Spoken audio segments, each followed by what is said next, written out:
Welcome to Biff's Mystery Theater. I have many tales to tell you. Ghost stories, murder stories, and tales that will make your bones chill.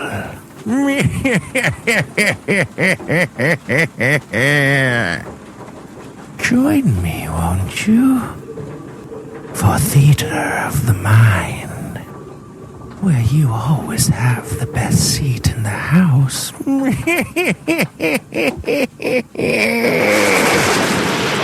Now close your eyes and turn off the lights.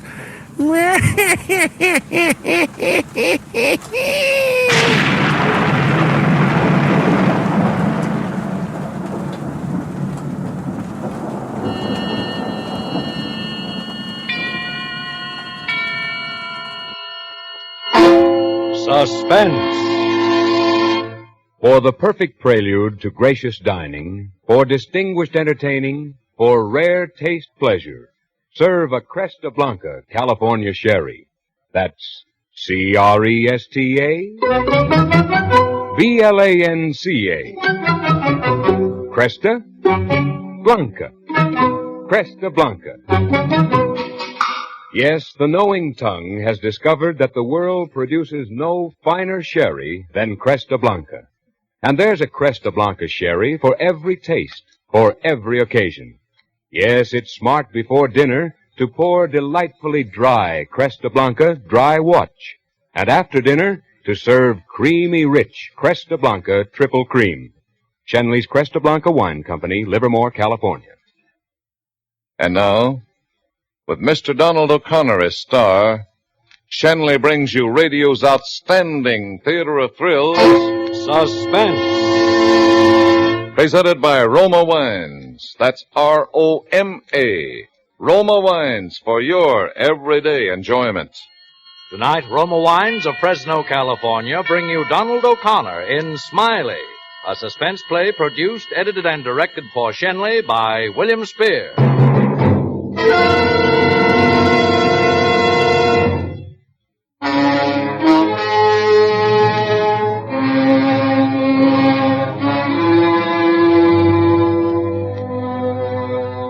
For 22 years, I was without trouble. I got along with people. They liked me. They called me Smiley. Because that's the way it was with me. My eyes, I mean. Laughing, the way I always was inside. And then I had this thing with the woman. And the laugh went out of my eyes and out of my insides. That's when I learned that thing or two, especially about women.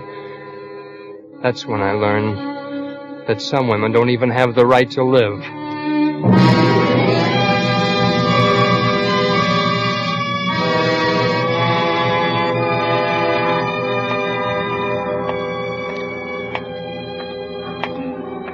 It was on my day off and sort of late at night. And I was just walking along the street, not going anywhere in particular or even thinking anything much. Just sort of whistling to myself and walking along the street.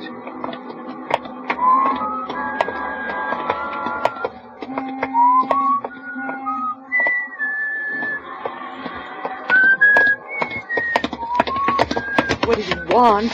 For me? Why, nothing. Nothing at all. You've been following me. Oh, no, I haven't been following you. What are you looking at me that way for? What are you looking at me and smiling that way for?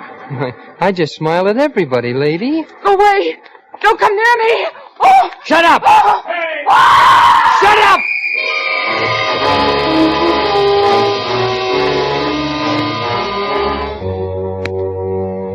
That was when the cop grabbed me and they threw me into jail just because she lied about me. She said I was bothering her. She said I hit her. She said I was staring at her. She said I was following her, probably going to rob her. And they all believed it, too.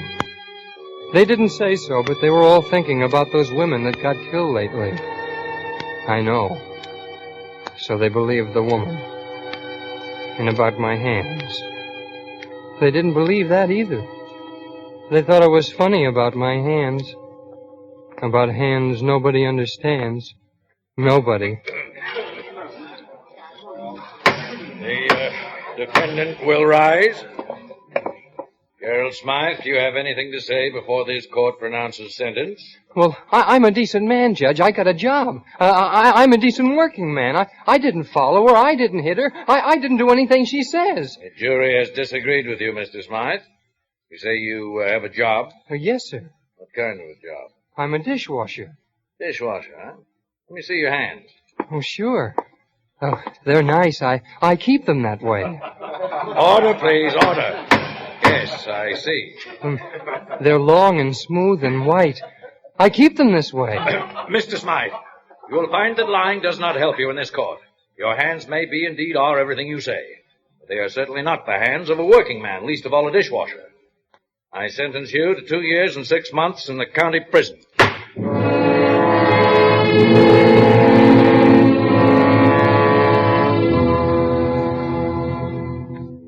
I didn't blame the judge. I was there in the first place because of the woman. Only because of her, and I worked out my time with my hands. My hands are still long, but they're not smooth. They're not white. They're not pretty anymore.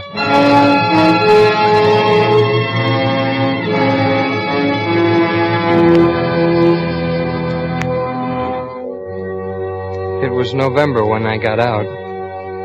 Cold. Cold outside, and I was cold inside. I had no place to go except back to the Busy Bee Cafe in Curly. All the way back to town, I thought of Curly. His hands weren't like mine. They were short and stubby, but golly, they were good. The way he used them, I mean. Whatever he was doing. Slapping pie dough or handling a side of beef or choking the life out of a chicken. He was purely good. I walked into the kitchen. And there he was working. He didn't see me because I was behind him, but after a while he must have felt me because he jumped like he was shot. What do you want? I want my job back. What's your job? Smiley. Smiley, good Lord, man, I didn't Yeah, know... Curly, it's me. How about that job? Hey, you remember you ran out on me once. Yeah, I drew a blank. Yeah, you sure drew a big one. Hey, you look different somehow. Wait a minute. Your face. Your eyes, they changed, Smiley. Well, what did you do? Quit laughing? You might say that. You purely might. I changed. My hands, too. See? They're better, huh? Yeah, they're not the same either. Hey, remember how you used to ride me about that hot water? And how I even bought rubber gloves once? Well, look. Look, Curly. Hey, what? Hot water. Now, that's hot. Now, watch. Hey, you fool, that's pure steam. Now, what are you trying to do, kill yourself? I'm just proving I'll keep the water hot. I don't need to worry about my hands now. Yeah, well, look, kid, you better have something to eat, huh? We'll talk about hot water later. Say, Curly, where the... Well, laughing boy is that. Where you been, honey? Off on the bum? What's the matter with your happy friend, Curly? One of us hateful women take him over the high road? Why don't you say something, one of you? Smiley don't feel good cooking. Now, you better get back in front. We might get a customer. You don't want me around. That's all right with me. Smiley, what's with you? You haven't changed that much, have you? You and Cookie used to be... She reminds me of a dame. Well, why not? She is a dame. I've been in jail, Curly. Oh? A dame sent me there. Yeah? I don't like dames, Curly. I don't like dames.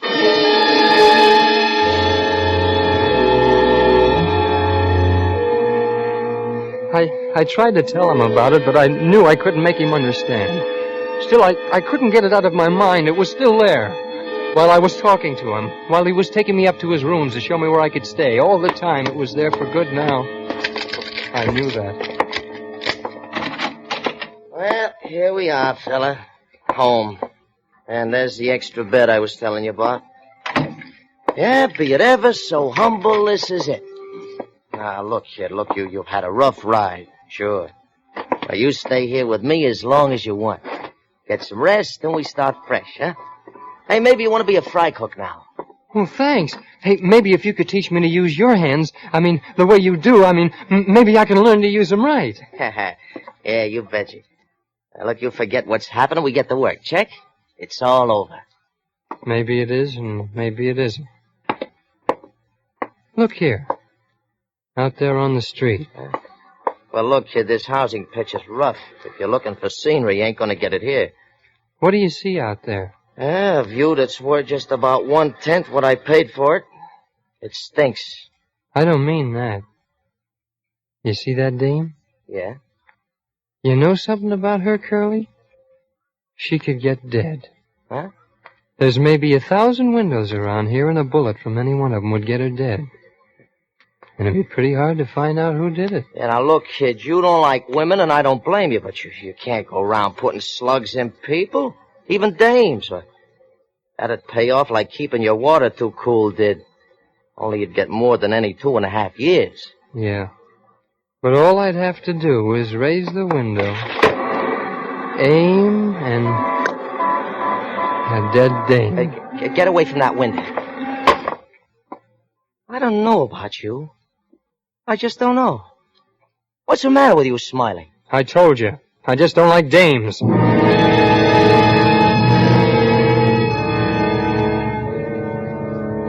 Curly's face was as white as a clean apron.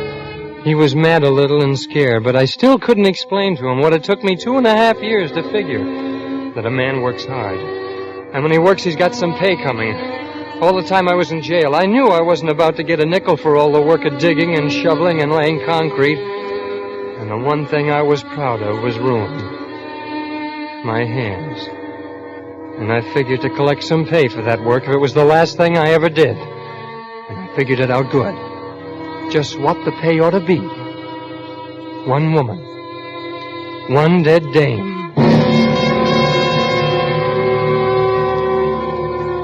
I couldn't explain it to Girlie. I guess I didn't have to. He thought I was nuts.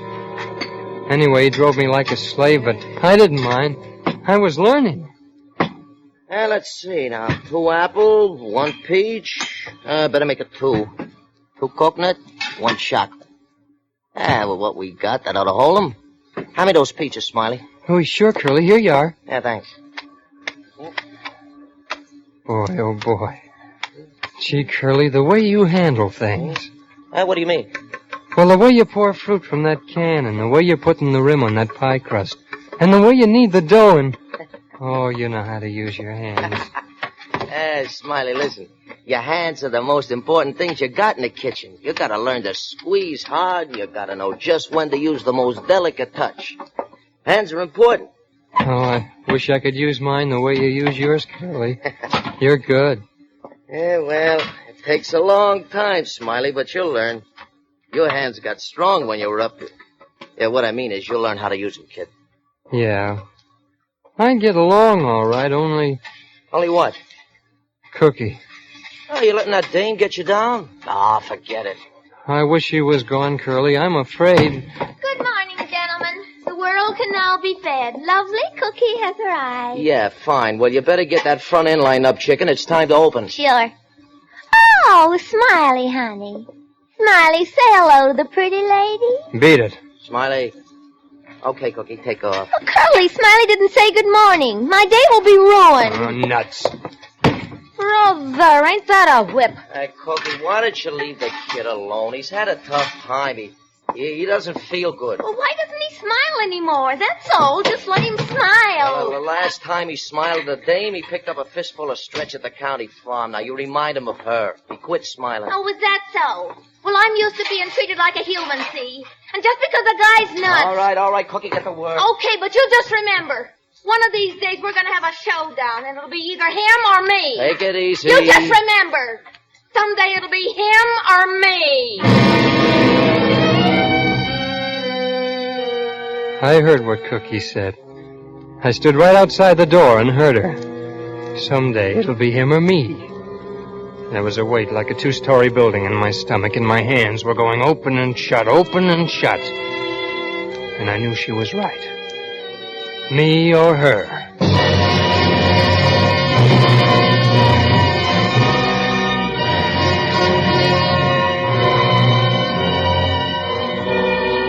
For Suspense, Roma Wines are bringing you Donald O'Connor in Smiley.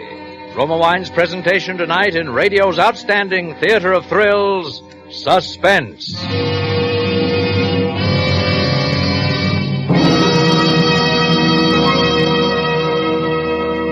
Suspense, radio's outstanding theater of thrills, is presented by Roma. That's R-O-M-A. Roma Wines. From the world's greatest reserves of fine wines. Have you ever thought how easy it is to turn a casual call by friends or neighbors into a delightful party? Simply set out some fruit, cheese or nuts, and delicious Roma California wine. Yes, these are the inexpensive ingredients of real enjoyment. The simplest occasion takes on a festive note when you pour better tasting Roma wine. So enjoy golden Roma Muscatel or glowing Roma Port after dinner or whenever guests drop in. As you savor the mellow goodness of these delicious Roma wines, you will understand why more Americans enjoy Roma than any other wine. So, for an everyday family treat, or for smart hospitality, serve better tasting Roma wines. That's R-O-M-A. Roma Wines, America's largest selling wines. And now Roma Wines bring back to our Hollywood soundstage Lorene Tuttle as Cookie, Sidney Miller as Curly, and starring Donald O'Connor as Smiley, who continues a narrative well calculated to keep you in suspense.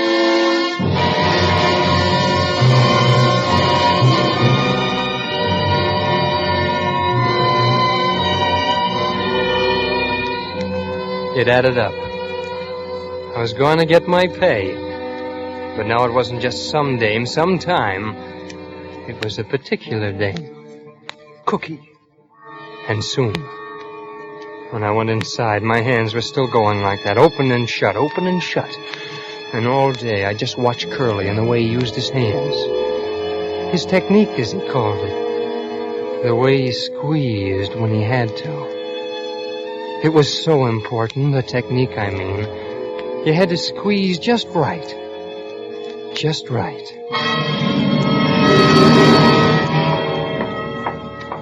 Hey, Smiley. What are you doing, kid? Oh, I'm just squeezing mashed potatoes out of this bag. Making designs like you do on cakes. Ah, that's great, great. Well, what kind of design do you call that? Oh, it's just a hand, I guess. Hand? Oh, brother, that hand couldn't do much. Look how fat you got it up at the thumb. Oh, that, I guess I squeezed too hard. Smiley, you'll be all right, kid. You stay with it. Well, laughing boy's growing up. Is little Smiley going to be a pastry cook, huh? Lay off the kid, Cookie. Lay off. I told you. I know, Curly, I know, and I told you. Let the boy take care of himself. Yeah, Curly, take it easy. It's all right now. Well, how do you like that? It's all right. Gee, are we going to be friends now, Smiley? We can try. How do you like this design, Cookie? That? Oh, well, it's okay. What is it? It's a hand. A hand? Yeah, a hand, he calls it. Oh, sure. See, these are the fingers here. They're awful long for fingers. Oh, I don't know. See? Look at my hand. My fingers are long. Yeah, they are. It's just that you don't notice. People don't notice dishwashers' hands. That's why I'm going to be a fry cook and a pastry cook. Then they won't be cracked and dirty like they are now. They'll stay soft. And strong, too, soon as I get to be a cook. Sure they will, Smiley. Well, now that you two are very lovey-dovey, how about breaking it up, huh? I want to get home. You mean you really go home when you're through here? Well, of course I go home. Where do you go? Oh, lots of places. Tonight I got a date with Johnny Mack, the singing sensation out at the Natural Pass. I gotta go out there and meet him. The Natural Pass? Yeah. That's a joint at 7-Eleven Green Grove. 7-Eleven, Natural Pass. Yeah. Get it? yeah, get it. What kind of guy is he? You gotta go to him. Oh, he's working. He can't come in here. He must have appeal. You ain't kidding, brother. How do you get out to this joint? You hitchhike? You kidding? I take a bus to the end of the line, call a cab from the drugstore, and go on out. Oh. Class. Hey, how about that, Smiley? Class yet? I guess a crooner would rate it. Yeah. Well, you better get that front end cleaned up, Cookie, if you're going to meet this Johnny Songbird. I guess I better. Boy, on the day I quit slinging hash. Have a good time, Cookie. Have a good time.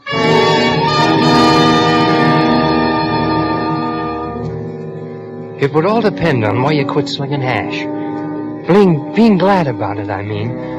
When an idea puts a saddle on your brain and starts riding it, it's purely funny how many other ideas it picks up. Like Cookie going to the Natural Pass. It just fit in with everything. I quick finished my work and told Curly I had something to do and took off like a kid on the last day of school. You know, sort of slow until I got outside. And then I wanted to whoop and jump up and down like I had springs instead of muscles. I couldn't do all that, but I could walk fast, and I did. I went up to the room and got my money and changed clothes. Then I went down and rented a car and drove out to the end of the bus line. I stopped and waited. I guess I waited an hour and a half watching all the buses, hoping that dame wouldn't cross me up. She didn't.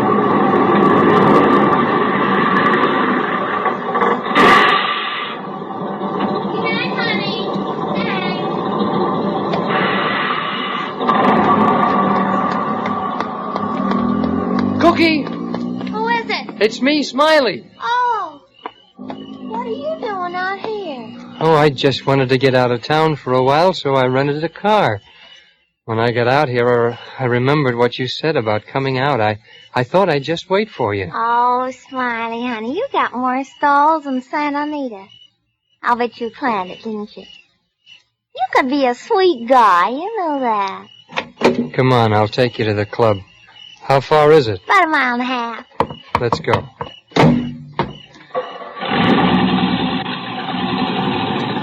I guess you could be a sweet guy. I guess I added you up wrong. It's possible.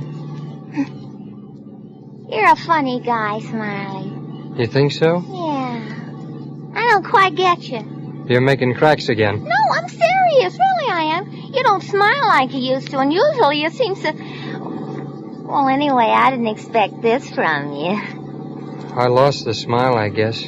Maybe for good. The way you're always talking about your hands. What about my hands? Well, you make like they're the most important things in the world. And they're not, is that it? Well, it's according to how you look at it, I guess. Now, look, Smiley, no passes. No passes. I wanted to hear this. You said... Why, I didn't say nothing, just about your hands. I remember. You said they aren't important. Oh, not exactly. They're kind of nice. They're form good, if you know what I mean. But after all, they're just hands like anybody else's. No. They're good hands, and since I came back, I've learned how to use them right. Yeah, Smiley, yeah, but they're more important things than hands. Yeah? Yeah. Women, for instance. Women. Yeah. That's a laugh. Cookie, do you know why my hands are rough and red now? Do you know why I don't smile? Women. Ah, Smiley, I've been around. I know how you feel. Golly, if women aren't important, where are they? Cookie, there's only one way to find out if hands are more important, or if a woman is. Huh? You have to make the test, Cookie. What's more important? You said no passes, Smiley. I'm not passing, Cookie. I'm not passing. I mean this. Wait a minute, take it easy. Smiley!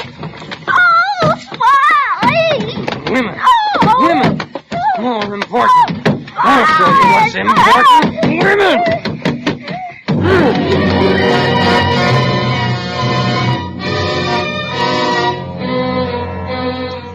Payday.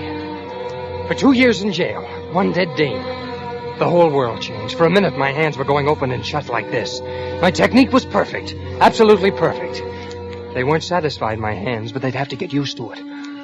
All I wanted inside like was payday, and this was the day. I looked around to be sure no cars were coming. I took her out of the car and dragged her into the bushes where she wouldn't be found for a while. I left her there. I felt good. Purely good. Like I'd worked very hard for something and finally got paid. All debts were paid. Everybody, including Smiley, was even with the world. It was wonderful. Just plain wonderful. The only thing was I couldn't tell Curly because even though he'd understood the technique part of it, the rest of it was something he wouldn't get. But could he have seen me use my hands, he'd have been proud. I know it. I took the car back to the U Drive, paid the man, collected my deposit, and went home. It was still early, and Curly was up. Oh, hi. Where'd you go, kid? Oh, just around. I got some fresh air. I didn't think you'd be up. Oh, sure. It ain't late. Oh, maybe I'd better get to bed, though. Big day tomorrow. Okay, I'll be with you in a minute. Hey, Smiley, I've been thinking that you should maybe move over to the stove, huh? Oh, swell. I won't have to work in hot water anymore. What's that? Oh, no. I'll get another pearl diver. You can come over with me. Hey, look at you. What's the matter with me? Well, nothing. I just noticed you're making with the eyes again, the way you used to. What happened, fella? I don't know. I didn't think about it. Why? Well, this is wonderful, yeah? I'll bet Cookie'll be surprised to see you. Cookie? Yeah, sure. One of her beefs is you don't smile. Dames don't like you to be grouchy. Wait till she sees you like this. Yeah. Who could that be this time of night? How do I know? Mr. Smith, oh, you're him. Hello, Mr. Smith. Smythe, not Smith. I'm from the U Drive. When you brought the car back tonight, you left this pocketbook in it. Had 15 fish in it. Thought the lady might want it. Oh, yeah. Thank you very much. Forget it. Come see us again. Hey, what's this? A U Drive yet? A dame's purse. Hey, you were on the town, weren't you? Yeah, I guess so. I'll give it back tomorrow. Yeah. Who is she? Do I know it? Just a dame. Well, at least she could make you smile again. Come on, I'll turn out the light. Let's hear some sleep. Yes, sir, Smiley. You're doing all right. You stick to your work and we'll make a real team. Remember the technique. Hey, Smiley, will you answer me something now? Well, sure, Curly. What is it? What happened to that crazy idea you had when you got out of the pokey? Remember you was telling me how you could put the blast on a dame and you... Hey, Smiley, look at me. Smiley, you didn't... Oh, that's crazy. What, Curly? I always said you had to be whacked up to get in the restaurant business. I'm just proving it. I thought for a minute you'd... Oh, I'm nuts. Oh, boy, this bed feels good. I really need to sleep. Imagine me thinking you'd be crazy enough to bump off with a dame. Well, good night, Smiley. Good night, Curly. Good night. Good night. Sweet dreams. Hey, what are you doing? Hey, cut it out, Smiley. Take your hands off my face. What are you doing? Stop it. Hey, Smiley, what are you doing? Smiley! I'm sorry.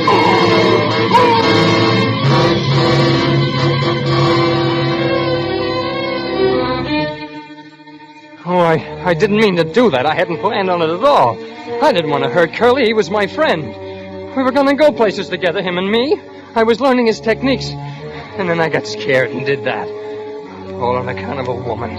Every bit of it. It was a woman who started it. If it hadn't been for her, I wouldn't have had to show my hands to that judge. And he wouldn't have looked at him, and maybe he wouldn't have sent me up.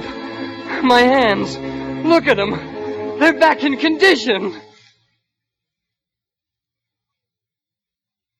I've had over 6 months to sit here and do nothing. Just watch Pop out there pace up and down. He's been keeping track of the days for me. He told me this morning, 2 more days, son. 2 more days. Just 2 more days. I wish it was longer. My hands are so pretty again. And now they're strong. And they got a lot of technique. If I was out there, no telling what I could do with hands like these.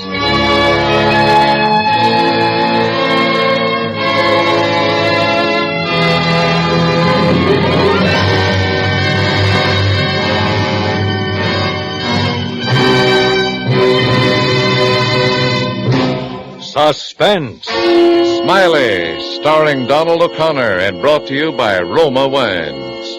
That's Roma. Roma Wines, America's largest selling wines. And now, Shenley brings you radio's outstanding theater of thrills, Suspense. presented by Roma Wines. That's Roma. Roma Wines, for your everyday enjoyment. Tonight, Roma Wines of Fresno, California bring you Michael O'Shea in The Twist, a suspense play produced, edited, and directed for Shenley by William Spear. Listen, Gus, you've got to do the show. I can't do it. You've written for all the big comedians. You'd turn out a hit. I don't have the time. Oh, but Gus. Look, I don't have the time. Anyways, I couldn't do it. Ridiculous. A guy with your reputation. Yeah, a guy with my reputation, yeah. What do you know? Listen. 12 years ago, I was under cabs. Gustav Green, the hack license read. Cripes, how I hated the cabs. Worked like a slob, 12 or 14 hours a day for a lousy $27 a week. Now, do you blame me that I took to daydreaming? Like maybe it was my limousine and I was driving because my chauffeur had a day off? I used to sit at the wheel figuring out the darndest situations. Like I'd pick up some rich old dame and she'd leave me $1 million, or I'd save a guy. All kinds of situations. But all I got was $27 per a week. Until the night I met Van. Hey, Cabby. Take me home, driver. Home? Your home or my home, wise guy? Huh. Wait, well, you got talent and you're driving a cab. Where can I get a job driving a cab? You want the radio on? Definitely no. Oh, now don't let's be bitter, shall we? You know, radio is quite a medium. Yeah. Just think, some guy says a few words into a microphone and you can hear it as far west as Georgia. Gustav Green? Well, Mr. Green, meet Van Houser, the best gag man in the radio business. Currently freelancing, unemployed, on the beach. Well, if you're so good, why aren't you in there writing them yaks, wise guy? Why? 'Cause words I know, rib-tickling words, gags, yeah, jokes to make a corpse laugh. But plots, situations. Situations? Yeah, that's another story. I could coin 1 million if I could figure them out. Well, look, situations. Now, let me tell you, I am a veritable Scheherazade on situations. I got 1 million. Now, look, for instance, the guy who says that if I'd have followed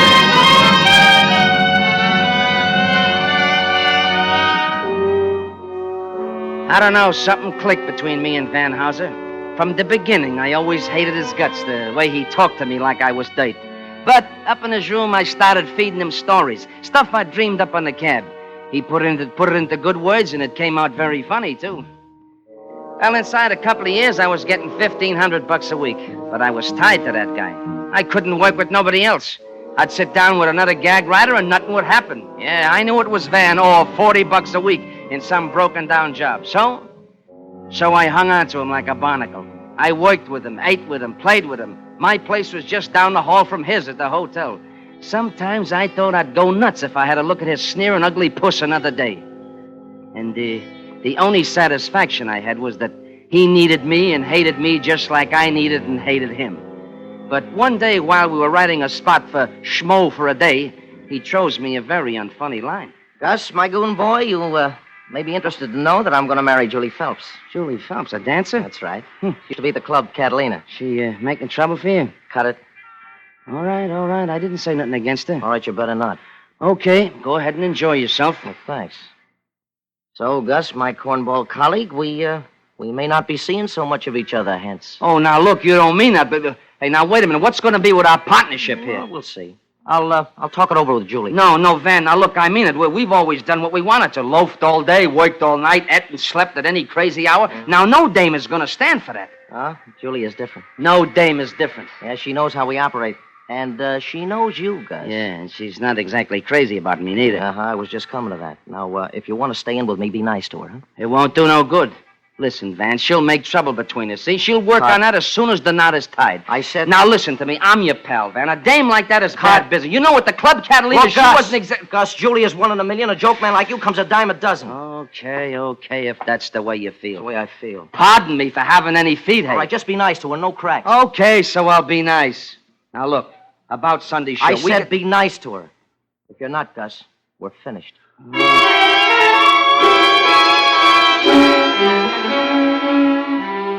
Yeah, I said I'd be nice, but I knew it wouldn't do no good. Julie was a small-town girl who soured on Broadway after she had a bust-up with Nick Edwards, the mug who runs the Club Catalina. And she wanted out. And she was going to take Van with her, too. So it came to me that I'd better figure out a situation and pronto. She didn't like me because she was scared of me. I knew about her and Nick Edwards, and Van didn't. So I says to myself, I says, Gus, maybe the dame will scare away, hey? Who is it, Van? Oh, Gus Green, what a surprise. Hello there, Julie. Yeah, this is for you. Flowers. Yeah, Van told me about you two, see, and I figured... They're lovely. Come on in, Gus. Thanks. I miss flowers so much in the city. Back home, the garden's always full of them. Yeah. Say, this is a nice place you got here. Thanks. Yeah, very swanky. Wasn't that chair once in the lobby of the Club Catalina? Well, I bought it when they redecorated the place. Oh, sure you did, honey, but it just reminded me. About what? I just happened to see your friend Nick Edwards today. I haven't seen Nick in months. Oh, sure you haven't, honey, but he's still carrying the torchola for you. I'm not interested. No, I didn't say you were, but you might be interested in the fact that Nick said, if Van Houser marries Julie, so help me, I'll kill him. Did he say that? Now, would I lie, honey? Well, that settles it. I've had enough of show business. Van and me are going back home. Oh, no, you can't do that to Van, Julie. This is his life. What's he going to do in a small town? I don't care. I'm sick of it. Sick of all the cheap characters, the bums, and the hangers-on. If I want him to, Van will come with me. Oh, look, maybe he would. Well, I'm sure he would. But, Julie, what I really wanted to say was, why don't you give me a few days? I'll go talk to Nick, and who knows, maybe I can fix the whole thing up. Would you, Gus? I'd like to stay for Van's sake. I'd like to see him get a good job with regular hours. Maybe an advertisement. Sure. Nick will listen to me. Well, at least I can try, huh? Thanks, Gus. You're nice. I didn't know. And then I got another idea. What's that? Maybe the three of us could all work together. Oh, I can't write. I can type. Well, we need a secretary. We could dictate our stuff to you. I don't know shorthand. You don't have to. After all, what is a comedy script? Along the left-hand side of the page, you put the name of the character, and then you write out what he's supposed to say. Simple? Sounds simple. Well, you could spend more time with Van. How would you like to try? I'd love to. Gus, it would be wonderful.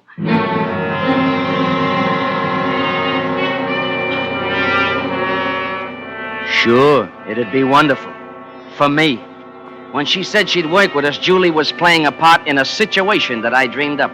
And let me tell you, it was a good one. Because it ended with me still making $1.5 grand per week, and Julie Phelps, well, Julie Phelps was just not there.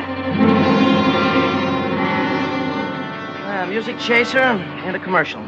Credits and sign off. Got that, darling? Every word, Mr. Hauser. Well, Van, how do you like our new secretary? Oh, she's good, Gus. How come you had such a swell idea, huh? Gus, if this works out, I'll be the happiest person alive. Oh, no, you won't, Julie. I will. Now, come on. I'd like to try dictating. Mm-hmm. Ready? Okay, take a clean sheet of paper. Here's a gag sequence for the Fred Benton show. Oh, look who's writing gags. Don't laugh. Genius. Now, look, Fred's talking to Mrs. Mishmash, and she starts reading the wrong page of the script, you see? Yeah. Ready? Let's go. Mrs. Mishmash, please don't laugh at me. I think we've made a mistake. Mistake. Uh-huh. Now, Fred Benton, I know I have. Mrs. M, let's start all over from the beginning. All over from beginning. Fred, Right. if you love me, you will. That's funny? No, that's will. charming. No, this is Mrs. Am I going too fast? No, that's Okay, fine. this is Mrs. Mishmash again. I would do anything for you. Anything for you. Fred, he says, I would like to see you. Oh, I'm bored. Okay. Mrs. M again. Let's talk this over. How about tonight? How about tonight? Yeah. Fred, when? At midnight. Midnight. Mrs. M. Come, I'm waiting for you right now. For you right now. Did you get it all? Mm-hmm. Good. Type it right up. Wait. What's the matter? Don't bother, Julie. We couldn't use that corn even on the Benton show. All right, wise guy. Give it to me, Julie. I'll file it under sustainers. Look, if you're going to fight, I'm not going to work for either of you. Van, be a dear and get me a pack of cigarettes downstairs, will you? All right, honey. Gus, don't try to write any more of those charming gags. Get lost. Gus, Yeah? did you get anywhere with Nick? Well, yeah, Julie, he's softening up, but he wants to see you. Gus, I don't want that man near me. Now, look, you'll see him. You better start wearing black for Van. You know Nick Edwards. I know Nick wouldn't stop at killing, but I... Now, listen, Julie, I haven't got time to argue with you now. Van will come back, but why don't you come to my place tomorrow night at 11? I'll run in a van for sure. Well, then come before 8 and wait for me. We'll have rehearsals till then. What about Van? Tell him you're going to sleep early or something. What if he calls anyway? I'll cover you. I'll probably be with him anyhow. He must never know about Nick. I get it. Now, listen, Julie, you just leave everything to me, and in a couple of days, you won't have to worry about Nick Edwards again. Yeah, just leave everything to me, and you won't have to worry about anything anymore, Julie Phelps. Not even your own funeral.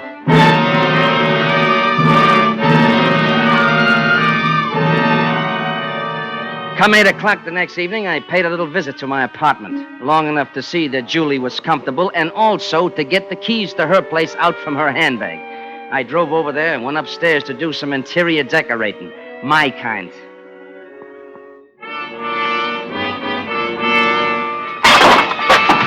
Gonna take Van away from Broadway, are you? Gonna send me back to $40 a week in a pig's ear, you are, Julie Phelps, get that? In a pig's ear.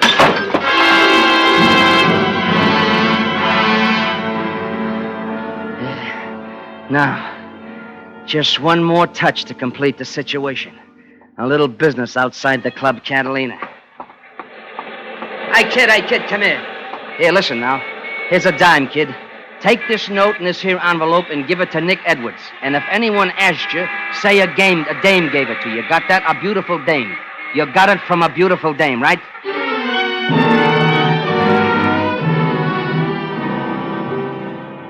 Look, Gus, no more work. Let's knock off. What's the matter, Van? You tired? No. Well, what's eating you? Oh, you wouldn't understand. All right, so don't tell me. I don't care anyhow. All right, it's Julie. Said she had to go to bed early tonight. So what? It ain't legal? I called a half dozen times. No answer. Uh-huh. Afraid she's two-timing you, huh? I didn't say that. Yeah, but I know how you feel. Yeah, well, mind your own business. Look, my friend, I'll do you a good turn. Leave me dial the number for you. The number's on the pad. Let's see what your fat fingers can do. Okay. You could talk to her while I go down to my room to get my hat and coat. I'll take you for a drive before we hit the sack. Well, sometimes you're even human. Okay, here, take it. It's ringing now. I'll be right back. I'll see.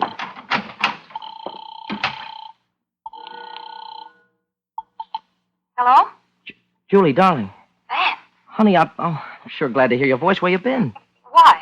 Well, I've been trying to get you all evening.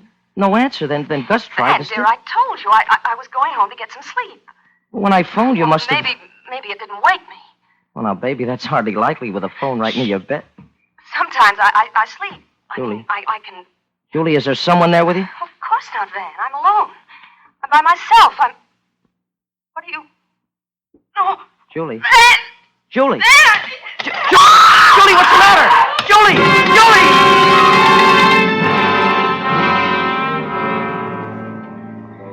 A very neat situation, you granted, Warden?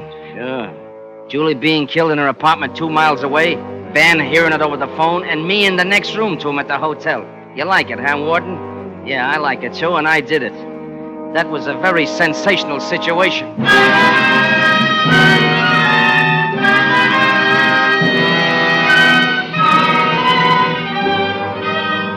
For Suspense, Roma Wines are bringing you Mr. Michael O'Shea in The Twist. Roma Wines' presentation tonight in radio's outstanding theater of thrills, Suspense.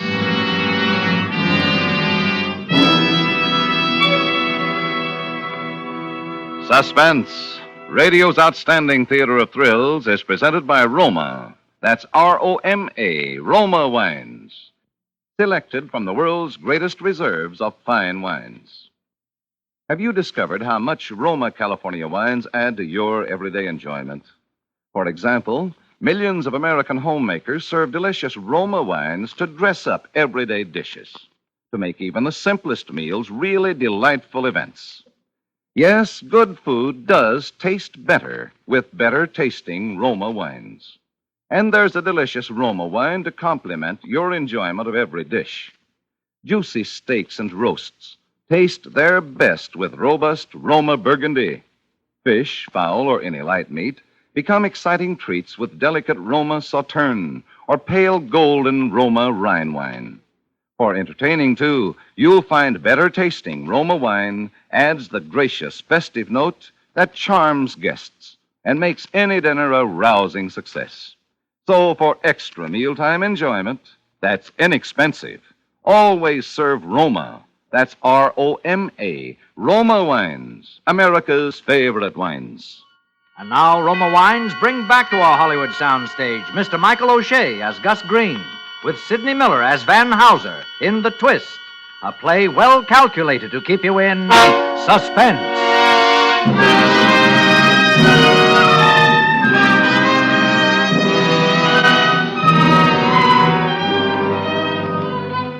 Van was still screaming into the phone when I came down the hall from my place a minute later with hat and coat draped over my very shaking arm. I opened the door. Gus. Gus, something's happened to Julie. Huh? Something's happened to Julie. Well, how do you know? Did you get her? Yeah, she answered the phone. But, so? Well, she sounded funny, like there was someone in the same room, and then suddenly she sounded like she was hit or choked or something. Well, maybe it's just a gag she was pulling. You know, dames do that sometimes. You think so? Why, sure. No, it couldn't be. I heard her, Gus. Gus, what should I do? Now, come on, keep your shirt on, Van. She screamed. Did you call her back? No, I didn't. Well, why don't you? That's right. So I call her back. That's what I'll do. Sure. Of course I'll call her. Hand me the phone. Yeah. Something's happened. I know it has. Line busy? No answer. Yeah, but you just spoke to her a minute ago. Oh, Gus, I'm worried. I'm worried sick. Forget it. She's all right. Come on out for a ride. Oh, no, I couldn't. Look, tell you what I'll do for a pal. I'll drive you over there. You can check up for yourself.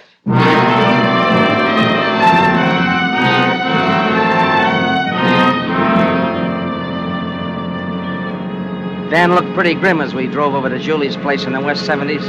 I checked over everything I'd done and figured how I'd work out the rest of the situation.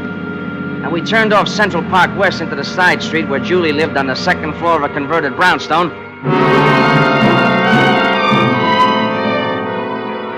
Hey, look, there's a guy coming out of the house. That's probably I can't see nobody. who it is. He's making a getaway. Gus, follow him. I never catch him now. Oh, gosh, Gus, if you'd only got close enough to see his license number. Well, I did. What was it? LK 573-498. LK 573-498. All right, Sam Spade. Now let's go upstairs and visit Julie, huh?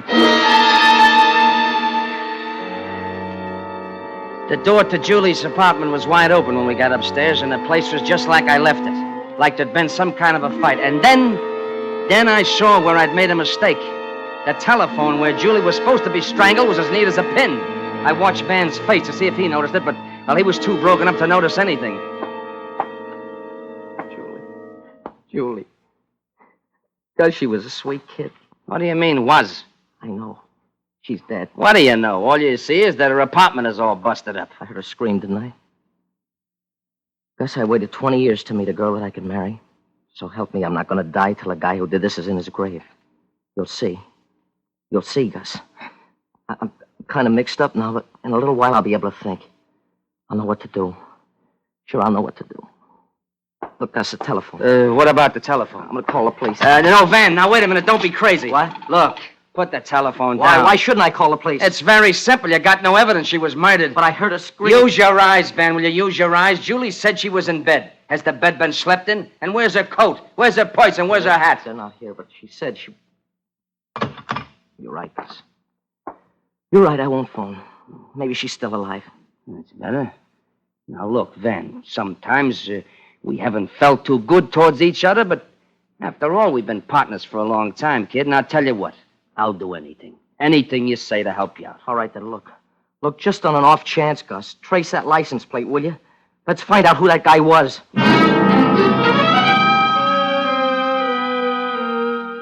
We went back to our hotel.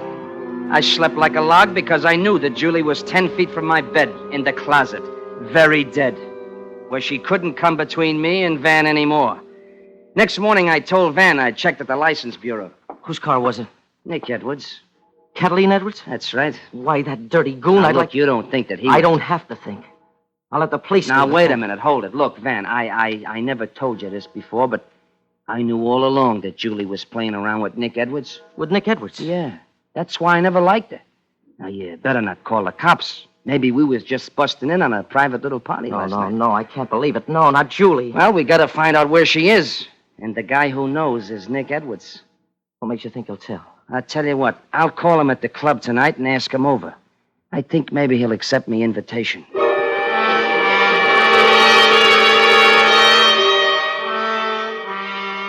Well, Nick arrived at 11 p.m., and from my window, I watched him park his black car in a dark side street near the hotel, just like I told him to. Then I carried Julie's body down the back stairs and put it in the luggage compartment of Nick's car. Nobody saw me. And a few minutes later, I knocked on Van's door. That you, Gus? Come in. Hiya, Van. Hi, Nick. Good evening, Gus. Nick was just telling me, Gus. Look, I'm just as worried about Julie as you guys are, see? Yeah? That's easy to say. Okay. Don't take my word for it. But I've had her house called every half hour all day. Why'd you go there last night in the first place? You haven't been around long, have you? Never mind that, wise guy. Why'd you visit my girl? Who said she was your girl? She was engaged to me. She was tired of you. Why, you Sit no down. good... She told me so herself. When? Yesterday. Then you saw her yesterday, Nick? No, I ain't seen her since she quit working at the club and started to pal around with your friend here. But you just said that... Julie was the only gal who ever had me on the rope, see? But when she called it quits, I went along. She was too good for an ex-con like me anyway, I figured. But last night, someone gives me a note in her handwriting. Oh? What did the note say, Nick? It was the most beautiful thing I've ever seen. I read it over and over until I knew it by heart. Please don't laugh at me. I think we made a mistake. I know I have. Let's start all over from the beginning. If you really love me, you will. I love you. I'll do anything for you. I'd like to see you. Let's talk this over. How about tonight? When? At midnight? Come, I'm waiting for you right now.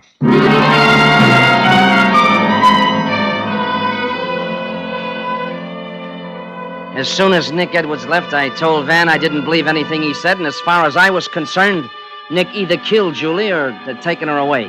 Van agreed with me, and we called the police.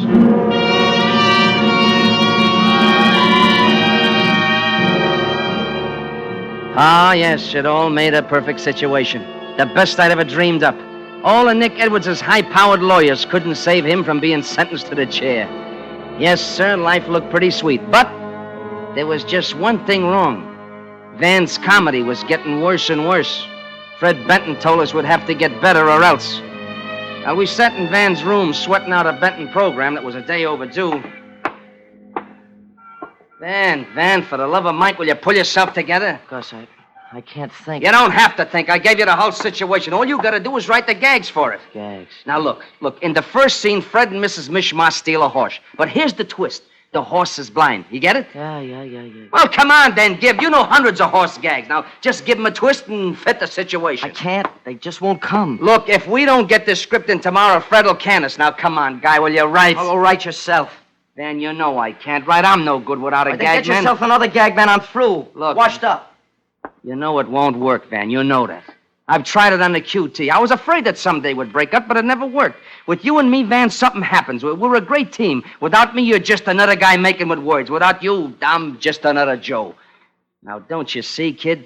That's why we gotta stick together. Even if we do hate each other's guts.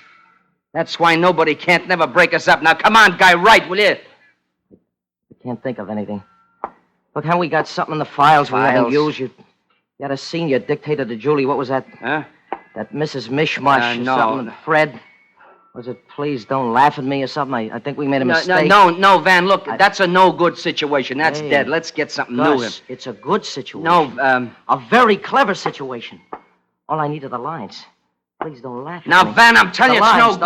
The lines. Please don't laugh at me. I'm telling you, it's no good, Van. Of course. Why didn't I think of that before? Those lines you dictated to Julie, they fit. No, they don't fit. And besides, I can't write gags. You know that. Oh, that wasn't a gag, Gus. That was a situation. The most desperate situation you ever invented. Now, wait a minute. What are you beating your gums about here? You'll find out. What are you going to do? Operator, I want to speak to Inspector Martin at police headquarters. Get away from that door, Gus. I got a gun. Now, don't shoot, Van. Wait a minute. Listen and don't move. Police headquarters, Inspector Martin. Oh, Inspector Martin, this is Van Hauser of the Julie Phelps case. Hey, I've been trying to get... Edwards didn't kill Julie. Gus Green did. And I got proof. That makes it even worse. Edwards says you framed him. Green did. Nick's note was a script dictated to Julie, minus the character names. How about his alibi? He dialed his own number, Inspector, not hers, and killed her while she was speaking on the phone. To make things look right, he messed up her apartment. I never could quite figure out why there were no signs of struggle around her telephone. Now I know. Yeah, he must have stowed her body in Nick's car. Better send some cops over right away before I shoot him. Well, they're coming over, Hauser, to protect you. Edwards broke out about an hour ago. Watch out for him. Nick Edwards? Yes, Nick Edwards. Huh? Edwards. All right, Hauser, come across with that gun. Nick, Come on. Nick, you heard what I said, didn't you? So what? I didn't frame you. Gus did. He's a guy with a situation. So what? You took my girl away from me, didn't you? No. All right, give me that gun. Now, Nick, wait a minute. What are you going to do with that? Nothing except give me that gun, Hauser. Gus, don't let him get that gun, Gus. I'm a little too quick for you, Gus. Now, Nick, please. Now, don't shoot me. Let me tell you how this Cut was it, all. Lou. I've had a belly full of your stories. They put me in jail, remember? They're all stuffed to me now, see? But like they say, there ain't no situation that can't take a new twist. Here's the twist to this one. You ain't going to die for the murder of my poor Julie. No. You're going to die for something you didn't do. What do you mean, Nick? Just this. The murder of Van Hauser.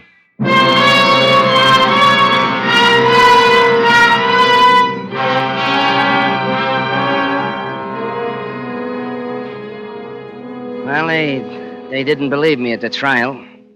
So I'm up for killing my late unlamented partner. But you know me. I always like a twist. They got Nick for killing Julie. Now I guess you can understand why I can't write the prisoner's annual show, can't you, Warden? Not without Van. And besides, like I said, I don't have too much time, do I? Before I go to the chair.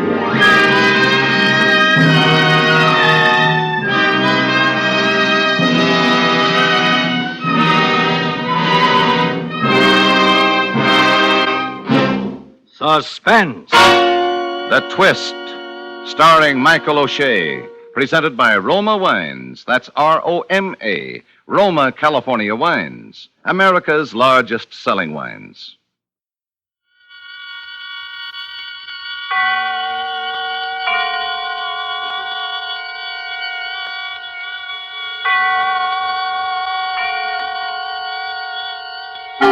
Suspense.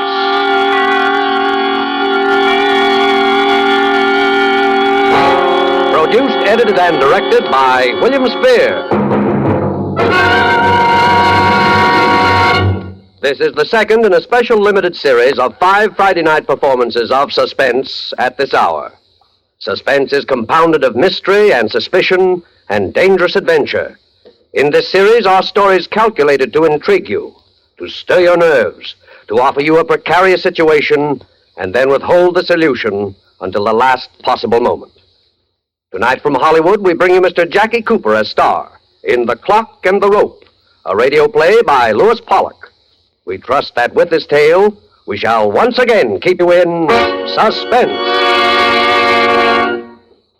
Would you like to hear the old story about the innocent man facing execution and his last-minute attempts to get a pardon and how it feels when he doesn't get it? Well, I can tell you all about it, because that's my story. There's a couple of different twists to it, of course. There always are. For one thing, it happened to me. Now I keep away from people. I keep away from cities and buildings. Buildings with the cells they call rooms and the doors that don't always open. I never button my collar. You'll find out why. I earn my living as a guide for hunting parties. Me, who couldn't find my way across a city park. I never sleep indoors. And I can't stand clocks. Most of all, I can't stand clocks. It happened so fast. I told them it wasn't murder. It was self-defense. Involuntary self-defense, like putting up your arm to protect yourself. But it didn't work out that way in court. That's the other different twist I told you about. They convicted me. They sentenced me to be hanged. And they hanged me.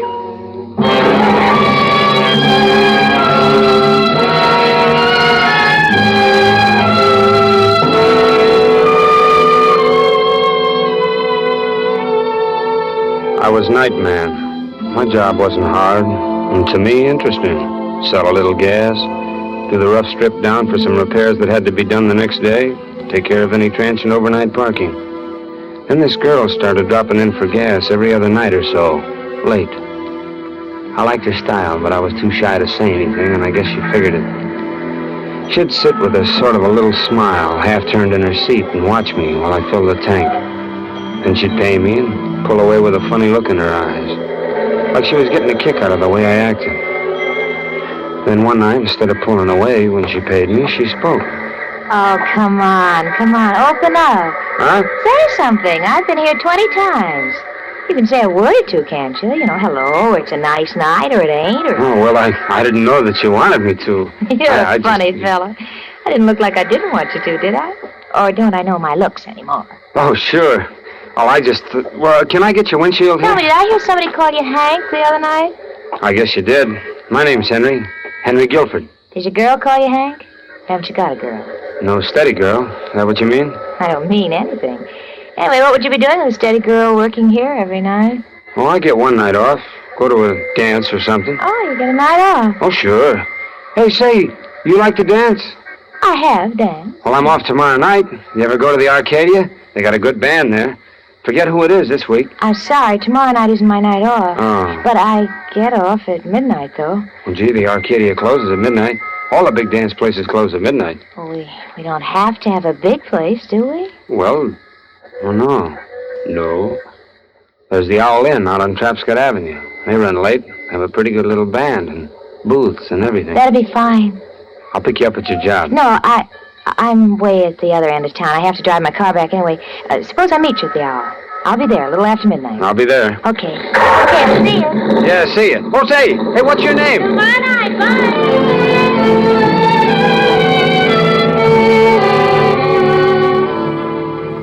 Well, that next night, around 11:30, I caught the trolley going out along Trapscott Avenue. The motorman was old Steve Hoffman. He'd known me since I was a kid. And he ribbed me about my new gray suit, and especially about wanting to get off at the Owl Inn. Said I was stepping out in fast company.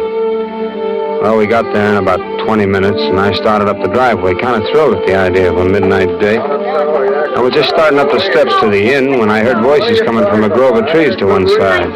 Seemed to be a quarrel, so I instinctively glanced that way and saw a man and a girl talking. The girl was my girl. She was saying something. Nobody, I tell Don't you. give me that stuff. I followed you all the way out here. Who are you meeting? Nobody. Who are you meeting? Oh, Joe, I told you nobody. Don't lie to me. Who are you meeting?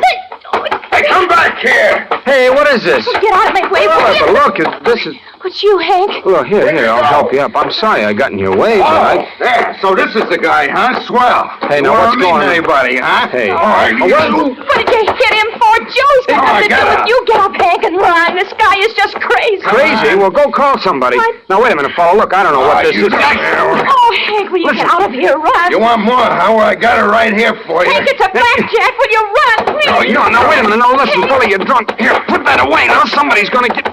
Let go of that. You don't grab Let it. go. You got him, Hank. Hit him. Hit him again. Hit him.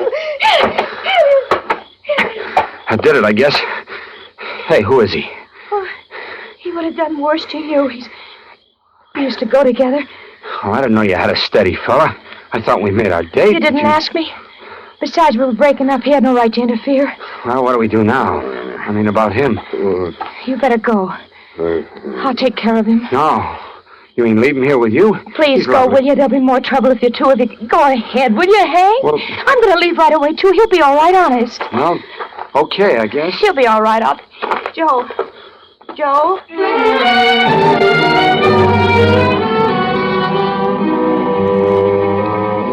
But he wasn't all right. He was dead. I knew about it hardly 2 hours later. She didn't come and tell me. The police came and got me. And they didn't learn about me from her either. They didn't know anything about her, and they acted like they didn't want to know. Sometimes you punks aren't as smart as you think you are. I wasn't trying to cover up, I tell you. I wasn't. All right. Why did you walk home? You rode out there on the trolley. Why didn't you ride back? I just wanted to think, that's all. Sure. Hello. Of course, you weren't thinking about how maybe the motorman wouldn't remember taking you out there if you didn't ride back. No, why would I do that? I've known old Steve Hoffman all my life. That's how you found out? I told you, you aren't as smart as you think you are. I'm not trying to be smart. Okay. So you hit him in self-defense and to save the girl. Right? Now, what's her name? Her name? Gee, I never got it. She never told me. You mean you had a date with a girl and you didn't even know what her name was? Well, yeah. Well, I asked her. I seen her often. Well, she didn't tell me. Are you sure there was a girl? Of course. Now, who did I have a date with? Maybe just with the guy you killed. I never met him before. I don't even know him. You just don't know anything, do you? Well, I'll ask you a very simple question. I'm sure you can answer this one. I'll try. How much money did you take off the man you murdered? How much money? Yeah, how much? But where is it? His pockets were turned inside out. You went from self-defense to help yourself.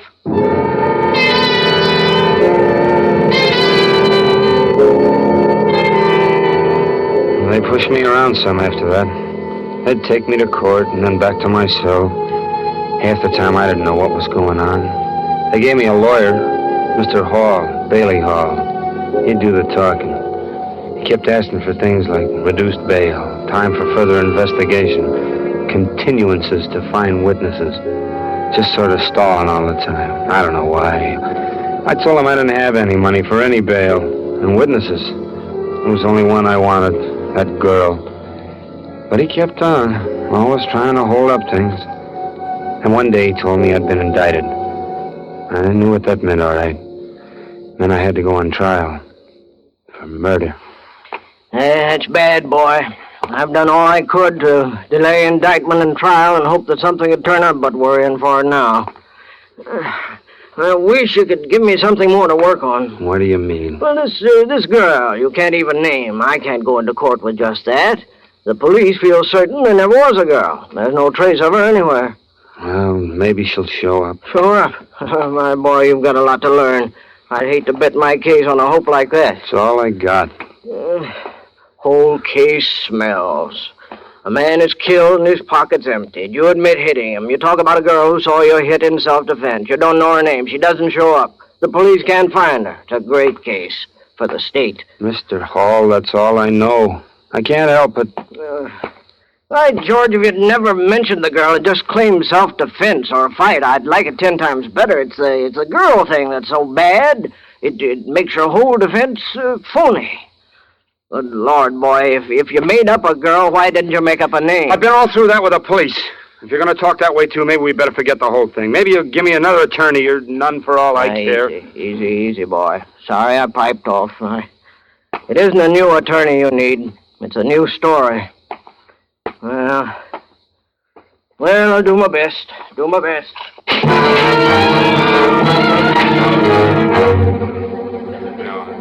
Yeah, that's right. Guilford rode out to the inn that night in my trolley on my Speak run. louder, please. Yeah, that's right. Guilford rode out to the inn that night in my trolley on my Face run. the jury, please, and talk louder.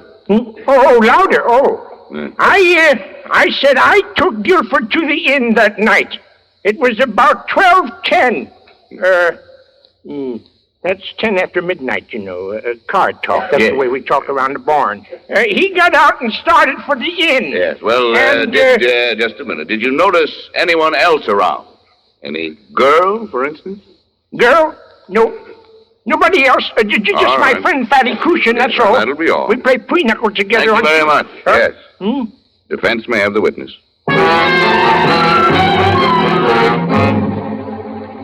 And as soon as we started to talk to Guilford, he confessed to striking the blows. He talked about doing it in self-defense and about a girl he had a date with a witness to fight. Yeah. Well, now, Lieutenant, has your department been able to trace this girl whose existence is claimed by the defendant? No. No trace of her at all? No, sir. No trace of her at all. Beyond the shadow of any reasonable doubt. Now then, we come to the actual evidence, ladies and gentlemen of the jury. Where do we get the evidence? From the witnesses. And who is the state's principal witness? None other than the defendant himself, Henry Guilford. But the defendant can prove his story as a witness. The girl who saw it all. The girl he saved from a bad beating. Would any girl be so heartless as to leave such a benefactor in the lurch when just a word would save him? Why doesn't she appear? Why isn't she found? But no trace of her. Not even a small-sized note. In other words, she is behaving exactly as you would expect of someone who is not real, but just the figment of a desperate man's imagination.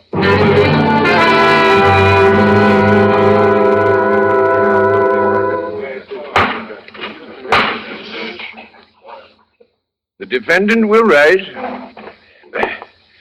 Gentlemen of the jury, have you reached a verdict? We have, Your Honor. What is your verdict? We, the jury, find the defendant, Henry Guilford, guilty as charged of murder in the first degree. Henry Guilford, you have... Yes, sir.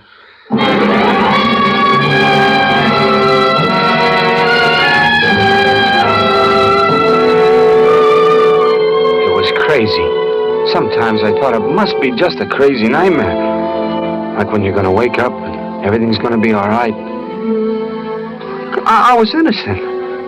And they were going to hang me for murder. Because they couldn't find a girl. One girl who knew I hadn't done it. Can you imagine how that feels? My boss at the garage and the fellows who worked there days chipped in some money. I had an uncle in West Virginia who sent Mr. Hall $50 in cash, a promissory note for another $50. And I guess Mr. Hall put up some money himself for expenses. Anyway, he kept appealing the case all the way up to the state Supreme Court. But it didn't do any good. Kept coming back with the original decision sustained, Mr. Hall said. I asked him if he was going to take the case to the United States Supreme Court, but he said he couldn't. He had nothing to justify a hearing. Guess he meant everything was cut and dried. All this time, the courts had kept changing the date. The date I was supposed to be hanged.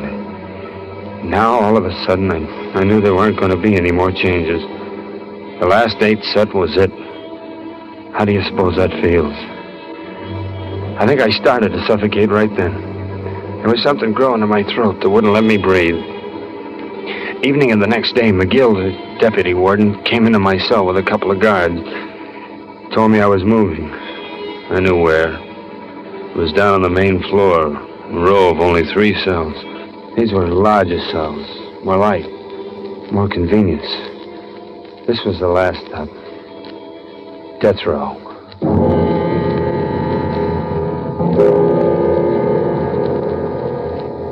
Now, there's a team of 2 guards who live right in the cell with you the last few days. It's one time a prison breaks down and shows a human touch, I guess. Or else they just want to make sure you don't go ahead and carry out the sentence on yourself. Anyway, whatever it was, I was grateful. Because now I was lonely. Way deep inside myself, I ached with loneliness and fear. I was afraid. Well, not like a man, but afraid of the way a child's afraid. I was going someplace. The last place. I was going alone.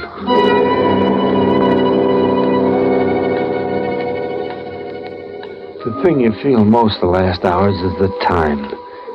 The clock. Remembering how often you wished it would hurry so you could get off work or go out of school or see your girl or go fishing. Oh, you remember 100 hours like that when 6 hours is all you got left. Outside, you know, they're watching the clock, too. Not like you are, but they're watching it. All the usual people concerned with an execution, doing the usual things. Your lawyer, the warden, governor maybe, newspapermen, guards, the executioner. I know what every one of them was doing as they watched the clock that night. They told me afterwards. Now I'll never forget it. Clocks all over the state, ticking away my life.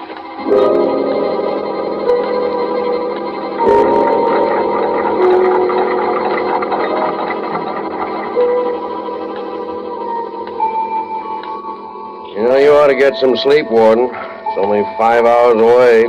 I know. Oh, I wish I could lose this pain in my chest for a little while. I think I'll just lie down here on the couch. Why don't you do that, Warden? Yeah. Oh. What time is it? It's coming up 1 a.m. Been feeling bad all day? Not too good. I got this thing in my chest. I suppose it's nervous indigestion. Could be. Yeah.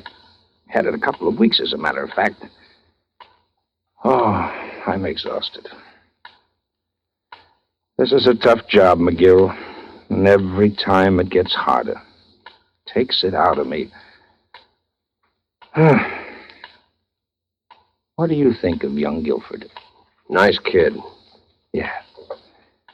Yeah, nice kid. He sounds like he's... Well, that's not up to us. It's not up to us. Well, I'll try and get some rest. Yeah. When shall I call you, Warden? Oh, make it an hour beforehand. 5 o'clock.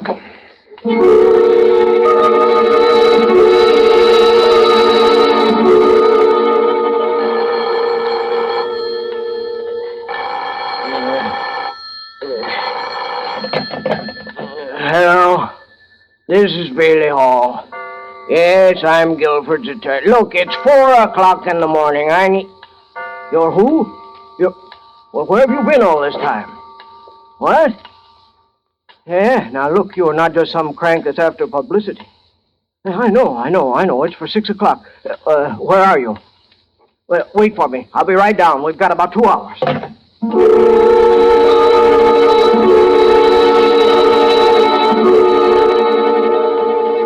I'll stake my reputation on it, Governor. This is a girl. At least it deserves a stay of execution. It's true, sir. Honest, I swear it's true. I've been away. I've been in Mexico. You just don't read the papers there. I just hadn't heard about it till tonight, but it's just as he said it was. Self-defense. Please, sir, it's after 5 o'clock now. Can't we get... What about the money that was taken out of the dead man's I pocket? took it. I needed it. I didn't know he was dead. He was drunk. I had every right to the money, honest. He'd been my husband, and... Well, very well. Richards. Yes, Governor? Type out a stay of execution on the Guilford case for 3 weeks. Bring it in, and I'll sign it. You can take it down. All right. You better phone the warden to make sure, though, Governor. The boy's only got about a half hour left.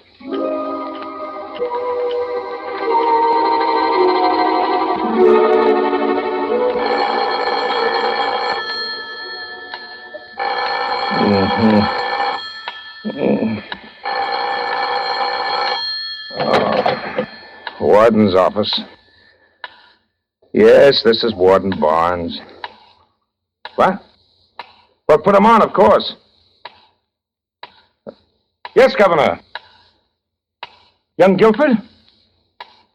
Well, oh, you don't say so. Why, that's splendid, Governor. Yes. Yes, I'll let them know right away. Yes. Well, McGill!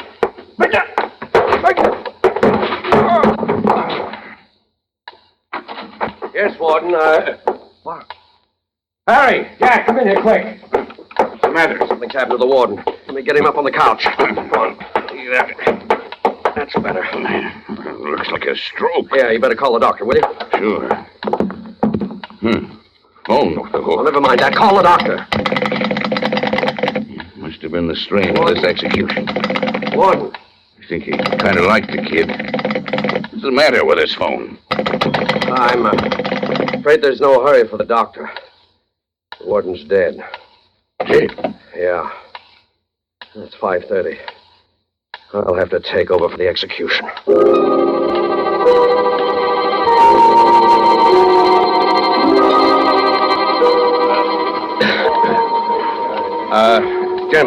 Gentlemen, please.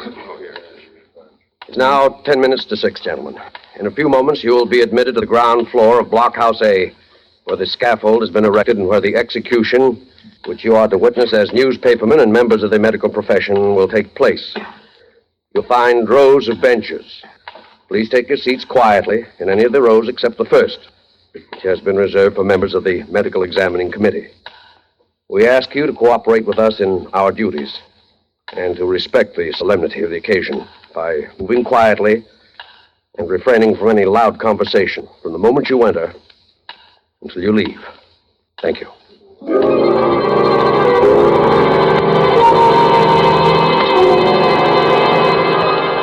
minister was reading from the Bible when the outer cell block door clanged. I shall not go. I knew it was time. They were coming for me. Lie down in green pastures. This was it then. Leadeth me. There was a group of guards. The deputy warden was with him. He opened my cell door.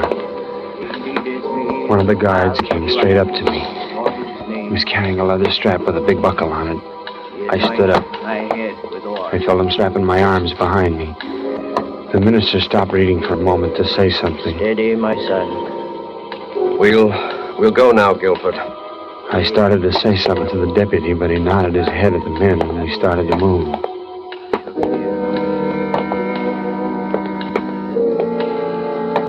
The two guards who'd been with me in the cell stood back. One of them reached over and let his hand fall on my shoulder for a second. I tried to say goodbye. I walked and realized I couldn't breathe very deeply, though I wanted to. Just short breaths were all I could take. The deputy turned around once and looked at me. He seemed nervous. It bothered me. I wished he wasn't so nervous. So we got to a door in the corner.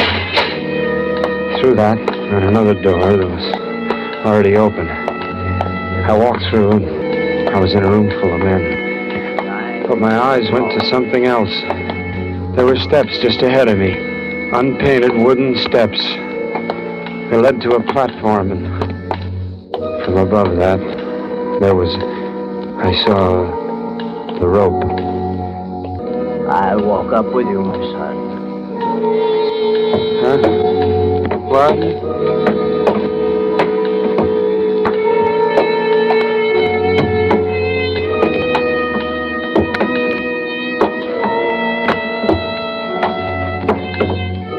The guard who was waiting worked fast. He moved me into position. The men in the room were below me now, looking up. There was a movement among them. And one of them had fainted and his bed fell over. He landed hard. I wondered if he'd hurt himself. Then I felt something over my head. He lifted it and came down over my head. Somewhere inside of me a scream began, but my lips were closed, and I was just saying to myself, hurry, hurry, hurry.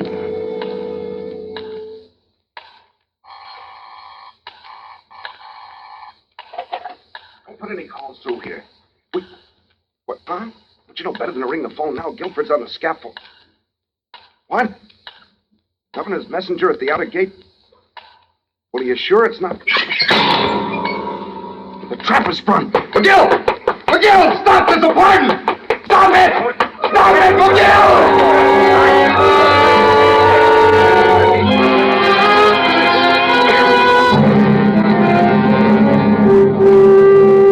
No, a man doesn't always die right away when he's hanged. They talk about the neck being broken and death coming instantly. No, not always. Death doesn't come for a long time. For some men, it's nearly 20 minutes. For others, it may be less, but never under 12 minutes before the heart stops. You can check on that. Me? I was only up a few seconds. They cut me down, and the doctors worked on me right on the wheel stretcher that was waiting to carry my body out. No, I didn't lose consciousness. I sometimes wish I had. I sometimes wish I had gone then instead of being brought back to remember every bit of those last hours. There was a new trial after I was on my feet again, but I don't know what was said. I was free. I saw the girl, Judy. I know her name now, and I thanked her. Neither one of us knew what to say after that, so she just went. Yes, I never sleep indoors. I never button my collar. I don't like buildings, any building. It's got stone and steel and holds you in. I want to be out here where I can see the sky anytime I open my eyes. And I open them often. I think too much when they're closed. I hear the clock. The clock.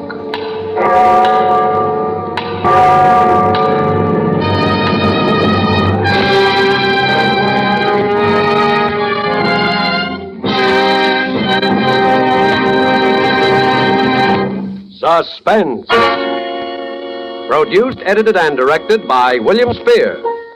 Tonight you heard Mr. Jackie Cooper as star of The Clock and the Rope.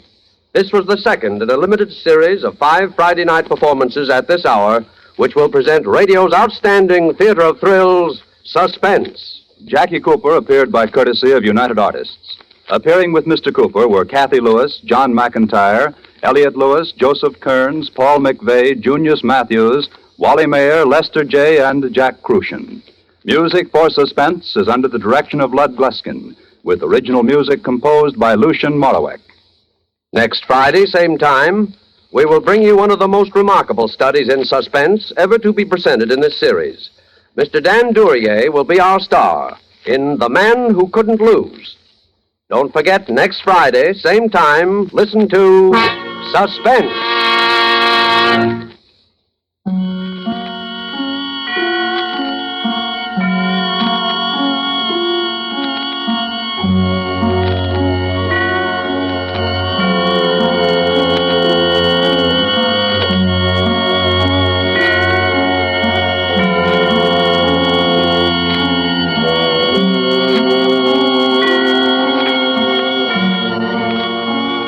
This is CBS, the Columbia Broadcasting System.